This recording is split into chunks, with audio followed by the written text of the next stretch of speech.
Hi guys, it's Sophie. I watched Parasite for this project. It was directed by Bong Joon Ho. Excuse me if I butchered that name. I believe it's a Korean name. This was a Korean film in Korean. So that will start me off with how it relates to ELLs. The first viewing was a bit frustrating. Before watching this film, I had no idea what it was about. I simply decided to watch it because I saw that it was getting recognition this award season. I think it won an award.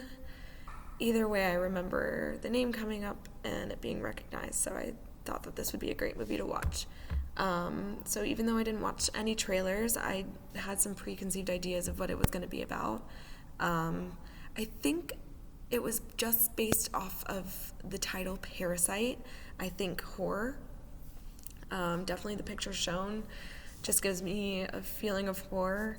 So I thought it was going to be horror. I thought that there was a chance. I was looking out for parasites, in people's bodies and actual physical parasites, but there were none of that. It was not a horror movie. I found out it was more like a thriller, suspenseful movie. And it was a bit frustrating the first time around, even though I used my strategies, which I'll go into, and they did help me a lot. And I think that by the end of it, and as I did for the journal, I was able to come up with a good summary about what I just watched. But even though I was able to come up with a beginning, middle, and end, there were situations where I don't know how the characters got themselves there or how they necessarily ended up from A to B, and I did see what was going on, but I missed a lot, and it was frustrating and uncomfortable. And I don't think I've ever watched a movie completely in a different language, only relying off what I did. And so what I did was I inferred a lot. I read body language and listened to tone of voice, which isn't there. But those two together really helped. And then I think my biggest one was organizing was the most beneficial to me. So I'm going to start with that one.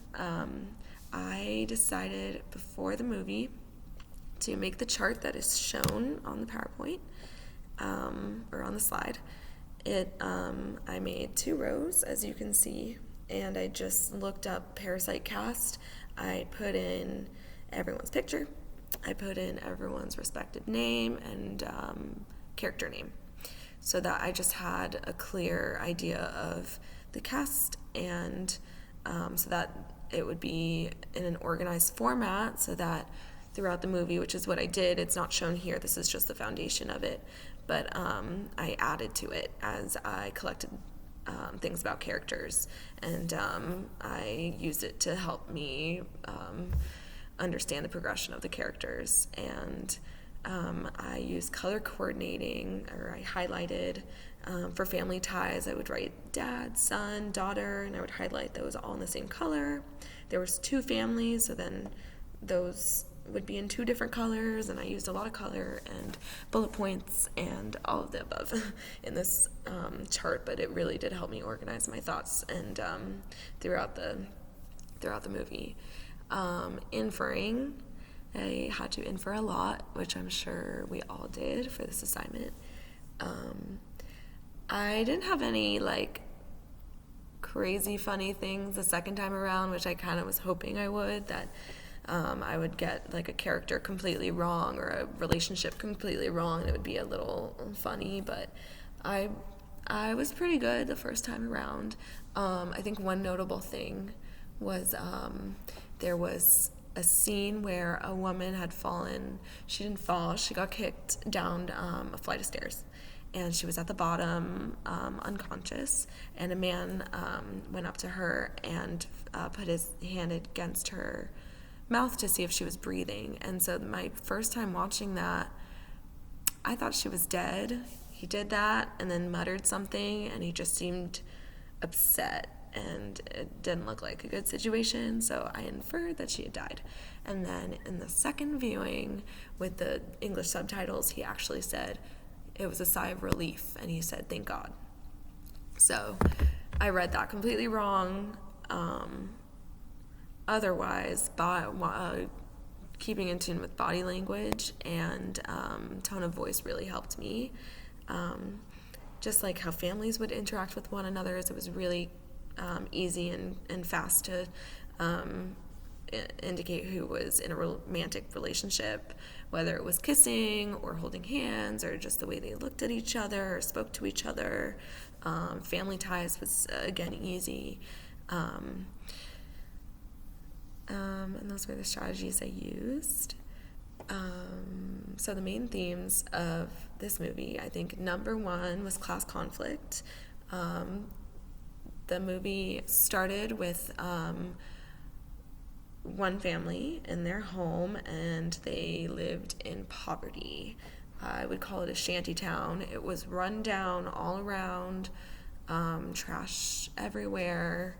They showed someone just peeing next to the house, and it was really run down, and where they lived was really small for a family of 4. I don't think I saw a bed in the opening scene. The dad was laying on the floor. It was just very packed, and the dad was sitting in the kitchen for the first scene, and there was a huge spider just crawling on the kitchen table, and he flicked it like it was no big deal. It's just how they live, and that's just how they live. And then on the other side, there's another family who actually, it's the same family dynamic. They have one mom, one dad, one son, and one daughter. So on the other hand, we have on the other side of the spectrum a more affluent family, and they live in a beautiful home in a definitely different part of town, a backyard, green grass, levels, different floors, a maid, a personal driver, and they just spend money with ease. It's not a thing to them. It's if they want it, they spend money because they have it and they can. So these two families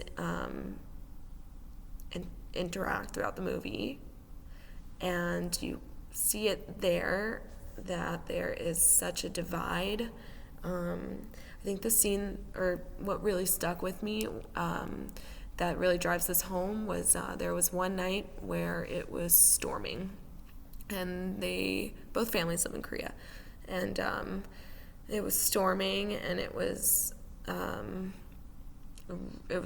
raining, and in the affluent family, the young son, who I'm guessing, I think around 8, he took his tent and slept outside in his backyard, and his parents said it was okay, and he had a great time. He's a little Boy Scout, and so during this rainy night of thunder and lightning, he is just having a good time camping in his backyard, and wakes up in the morning all fine. On the other side, you have the family living in poverty, and they go home to floods, and it was terrible. The streets were flooded. They entered their home, and the water was up to their chest, and everything was pretty much destroyed. But they slept in a shelter that night, and life goes on. They came to work the next day, which, not giving away the movie too much, but they work for the family. This family, the family living in poverty, works for the affluent family. And so they come in the next day, and the man had just spent a night in the shelter, and the mom was just sitting in the back. He's her personal driver, and she's sitting in the back with her feet up on the phone, and she's like just talking about how great the weather was, and it's great that it rained last night because it watered the green grass, and you can just see the divide in their ways of life because of their class status. that brings me to my next one, wrapping it up because I'm at 10 minutes, is greed. Definitely the family living in poverty was driven by greed. My first time around, I didn't know what the motivation was because a lot of things happened and I was trying to make sense of why it was happening. I thought maybe revenge, maybe they were angry, I am not sure. Or I wasn't. And the second time around, it was apparent that they were poor, and knowing what I was able to read and all the things I knew the second time around, it was greed was definitely the main motivation for the things that happened and what drove them. And then what is tied into the other themes is family. Of course, there's two main families that are in this movie, and they have very strong family ties on either side. And those were the main themes. Those were the characters. Those were the strategies used, and how it relates to ELLs. And have a good night.